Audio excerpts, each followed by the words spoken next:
fable, The Sky is Falling.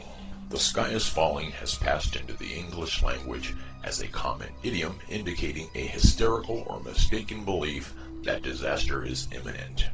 The basic moral of the story is, do not believe everything you are told. This could well be a cautionary political tale.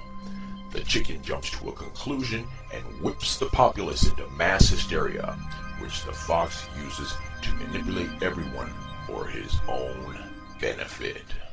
And now it's time to play Wall Street Bailout with your host, Marci Kaptur. Mr. Speaker, here's the latest reality game. Let's play Wall Street Bailout. Rule 1, rush the decision. Time the game to fall in the week before Congress is set to adjourn and just 6 weeks before an historic election, so your opponents will be preoccupied, pressured, distracted, and in a hurry. Rule 2, disarm the public through fear. Warn that the entire global financial system will collapse and the world will fall into another Great Depression. Control the media enough to ensure that the public will not notice that this bailout will indebt them for generations, taking from them trillions of dollars they earned and deserve to keep. Rule 3, control the playing field and set the rules. Hide from the public and most of the Congress just who is arranging this deal. Communicate with the public through leaks to media insiders. Limit any open congressional hearings. Communicate with Congress via private teleconferencing calls. Heighten political anxiety by contacting each political party separately. Treat members of Congress condescendingly, telling them that the matter is so complex that they must rely on those few insiders who really do know what's going on. Rule 4, divert attention and keep people confused. Manage the news cycle so Congress and the public have no time to examine who destroyed the prudent banking system that served America so well for 60 years after the financial meltdown of the 1920s. Rule 5, always keep in mind the goal is to privatize gains to a few and socialize losses to the many. For 30 years, in one financial scandal after another, Wall Street game masters have kept billions of dollars of their gains and shifted their losses to American taxpayers. Once this bailout is in place, the greed game will begin again. But I have a counter game. It's called Wall Street Reckoning. Congress shouldn't go home to campaign. It should put America's accounts in order.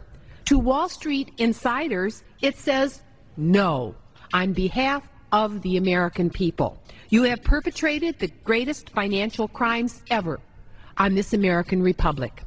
You think you can get by with it because you are extraordinarily wealthy and the largest contributors to both presidential and congressional campaigns in both major parties. But you are about to be brought under firm control. First, America doesn't need to bail you out. It needs to secure the real assets and property, not your paper. That means the homes and properties of hardworking Americans who are about to lose their homes because of your mortgage greed. There should be a new job for regional Federal Reserve banks. We want no home foreclosed if a serious workout agreement can be put into place. And if you don't do it, we want a notarized statement by a Federal Reserve official that they tried and failed. Second, taxpayers should directly gain any equity benefits that may flow from this historic bailout. We want the American people to get first priority in taking ownership of the institutions that want to pass their toxic paper on to the taxpayers. Third, before any bailouts for Wall Street, America needs major job creation to rebuild our national infrastructure. America needs assets, not paper. We need working assets. Fourth, the time for real financial regulatory change is now, not next year. A modernized Glass-Steagall Act must be put in place. We need to reestablish locally owned community savings banks across this country and create within the Justice Department a fully funded unit to prosecute every single high-flying thief whose fraud and criminal acts created this debacle, and then force their disgorgement of assets going back 15 years. Fifth, any refinancing must return a major share of profits to a new Social Security and Medicare lockbox, where the monies can go to pay for a dignified and assured retirement for every American. This member isn't voting for a penny of it. Those who created and profited from this game of games must be brought to justice. The assets they stole must be returned to the American taxpayers, right down to the tires on their Mercedes. Mr. Speaker, I ask my colleagues to join me in co-sponsoring my bill to create an independent commission to investigate these well-heeled wrongdoers. Real reform now or nothing. Mr. Speaker, I yield back my remaining time.